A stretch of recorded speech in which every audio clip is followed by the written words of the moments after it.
Hello అండి, ఎలా ఉన్నారు? నేను చాలా బాగున్నాను. మీరందరూ కూడా బాగుండాలని అనుకుంటున్నాను.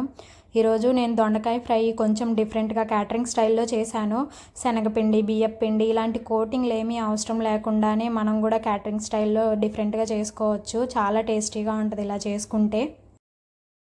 పిల్లలు కూడా చాలా ఇష్టంగా తింటారు. రెగ్యులర్గా కాకుండా డిఫరెంట్గా చేస్తే వాళ్ళకి బాగా ఇష్టంగా ఉంటుంది కదా. సో రెసిపీ చూసేయండి. స్టవ్ మీద ప్యాన్ పెట్టుకొని కొంచెం ఆయిల్ యాడ్ చేసుకోండి. 2 to 3 టేబుల్ స్పూన్స్ ఆయిల్ వేసుకోండి. తర్వాత 1 టేబుల్ స్పూన్ శనగపప్పు, 1 టేబుల్ స్పూన్ మినప్పప్పు వేసుకోండి. ఇవి తినేటప్పుడు కొంచెం పంటికి తగులుతూ బాగుంటాయి ఇలా వేసుకుంటే. తర్వాత కొంచెం కరివేపాకు, 2 ఎండుమిరపకాయలు ఇట్లా ముక్కలు చేసి వేసుకోండి. ఇది లైట్గా వేగిన తర్వాత ఇప్పుడు దొండకాయలు వేసుకోండి. పోపు మరీ ఎక్కువ వేపకండి, ఎందుకంటే తాలింపుతో పాటు మళ్ళీ వేగిద్ది కాబట్టి మాడిపోకుండా ఉండాలంటే కొంచెం లైట్గానే వేపండి. తర్వాత ఈ దొండకాయలన్నీ ఇలా కట్ చేసుకున్నాను, నేను చిన్నగా రౌండ్గా కట్ చేసుకున్నాను. ఇలా కట్ చేసుకొని వేసుకోవాలన్నమాట. ఇవి బాగా ఫ్రై చేయండి, కొంచెం ఎక్కువ టైమే పడుతుంది. హై ఫ్లేమ్లో పెట్టి చేసుకుంటా అన్నా పర్వాలేదు, కాకపోతే నేను ఎప్పుడు మీడియం ఫ్లేమ్లో కానీ లో ఫ్లేమ్లో కానీ పెట్టే చేస్తూ ఉంటాను. ఇవి కొంచెం వేగడానికి టైం పడుతుంది అనమాట. కొంచెం మూత పెట్టి వేపుకుంటే త్వరగా మగ్గుతాయి. సో హై ఫ్లేమ్లో పెట్టుకుంటే మధ్య మధ్యలో వెంటనే కలుపుతూ ఉండండి. నేను మీడియం ఫ్లేమ్లో పెట్టేసి మూత పెట్టేసి ఒక 10 మినిట్స్ వేగనిచ్చాను. మధ్య మధ్యలో కలుపుకుంటూ వేగనిచ్చాను అనమాట. తర్వాత 1 టేబుల్ స్పూను అల్లం వెల్లుల్లి పేస్ట్ వేసుకోవాలి. ఇది బాగా కలిసేలాగా కలుపుకొని పచ్చివాసన పోయేంత వరకు మళ్ళీ మూత పెట్టి మగ్గించుకోండి.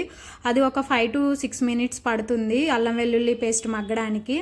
తర్వాత ఆనియన్స్, పచ్చిమిరపకాయలు ఇప్పుడు వేసుకోండి. పోపు వేసేటప్పుడు వేస్తే బాగా వాడిపోతాయి. సో ఇప్పుడు వేసుకుంటే బాగుంటాయి అన్నమాట తినడానికి. ఆనియన్స్ కూడా వేసిన తర్వాత ఇప్పుడు సాల్ట్ వేసుకొని కొంచెం మూత పెట్టేసుకొని ఒక 10 మినిట్స్ మళ్ళీ మగ్గనివ్వండి.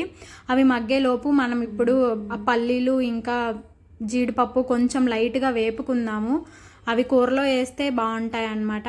సో ఇవి లైట్గా వేపుకోండి. నేను ఈ ప్యాన్ ముందే వాడాను, అందుకే కొంచెం ఆయిల్గా ఉంది. డ్రై రోస్టే చేసుకోండి, ఏం పర్వాలేదు.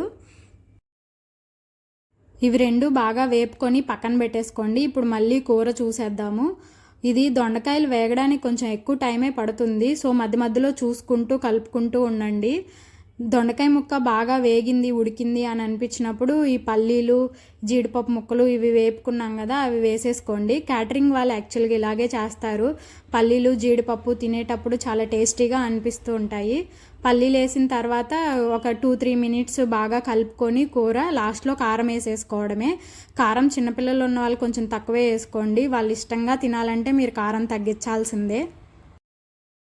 నేనైతే 1 టేబుల్ స్పూన్ కారం వేసాను. ఇవి 1/2 కేజీ దొండకాయలు. 1/2 కేజీ దొండకాయలకి 1 టేబుల్ స్పూన్ కారం సరిపోతుంది. సో మనం పచ్చికారం వేసాం కాబట్టి వెంటనే స్టవ్ కట్టేయకుండా 1 నిమిషం బాగా కూరంతా కలిపేయండి, కారం కలిసేలాగా.